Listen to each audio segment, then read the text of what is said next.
Richmond Hill Golf Learning Center, headquarters for Wisdom in Golf.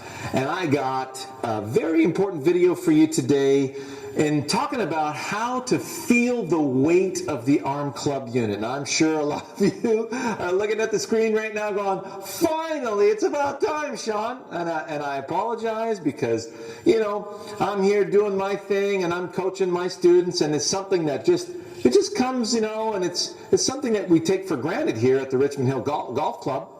But for those of you who are out there, this question, even though it's been answered kind of cryptically in a few of the videos, this video is going to be slam on for that, okay? So, without further ado, if I have a 3-pound hammer in my hand or a 4-pound hammer, I let my arm club unit hang from my shoulders.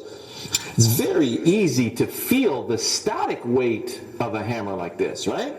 So now I'm able to feel the weight of that arm hammer unit easily. And you'll notice that if I have a lob wedge, pretty much the same thing. Because it feels like it's hanging straight down from my shoulders, it's pretty easy to feel the weight of that arm club unit.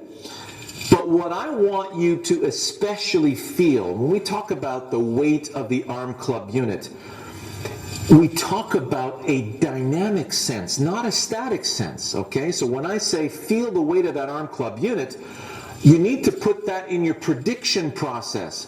When I perform the perpetual motion drill, the PMD, and I allow that arm club unit to swing freely from the shoulder sockets down, and I get out of the way in both directions. Don't let the left arm hit me, don't let the right arm hit me. Out of the way, out of the way.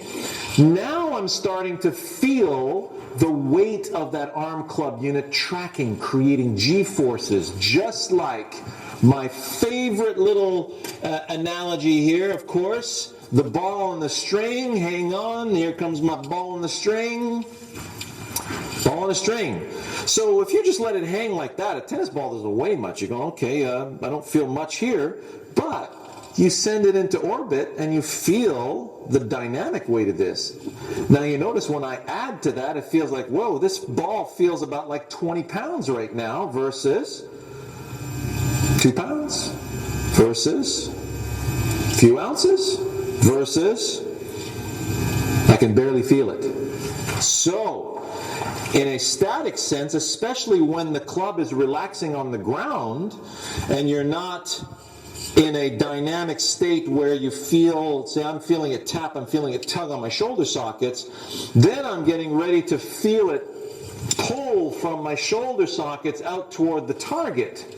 Now when we get to a longer club, if I go from my wedge to a 7-iron, now all of a sudden, and this will go into the distance between you and the ball with each club, notice the 7-iron starts to get a little further away. The wedge, my hands were hanging almost right up against my legs.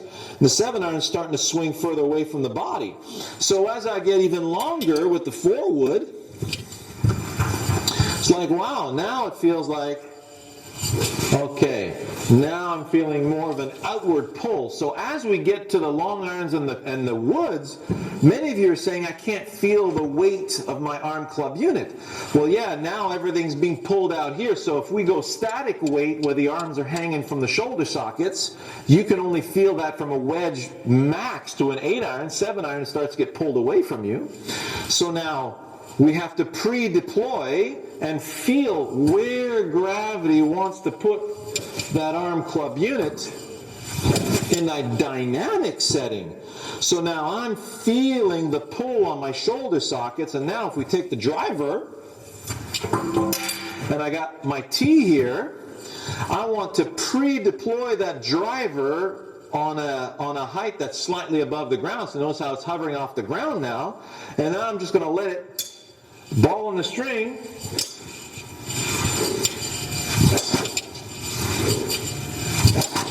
Well, that is my dynamic setting now of my arm club unit, right? So now I'm just going to allow it. I feel like it's pulling on my shoulder sockets. There we go.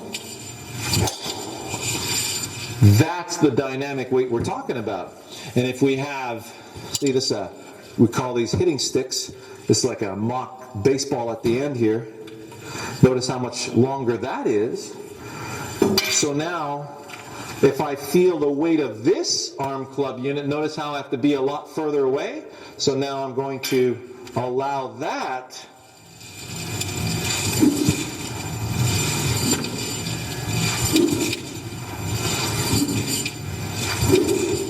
and there you have it. So it's the dynamic weight of that arm club unit that I'm getting ready to experience during the swing. And I'm predicting where it needs to be. So now if I go back from there to a forward, I'm predicting it's got to be right about there. Notice how it passed pretty much on that line right there. So there's the distance between me and the ball with that forward. And then if I go with my back to my wedge, see that? Now, look how close my hands are to my body now. So, you know, when you hear somebody say about one hand away from the thigh, well, that may fit 2 clubs out of that 14 club set of yours, okay? It's much better to predict dynamically what's going to occur. Well, the ball better be here. Good. So now from there, I allow gravity to track that arm club unit, and we're good. So I hope you enjoyed that. Now you'll know how to feel the dynamic weight of the arm club unit at address, and getting ready to let the weight of that arm club unit track like a ball on a string in the direction you want that ball to start. Enjoy that, and we'll see you in the next one.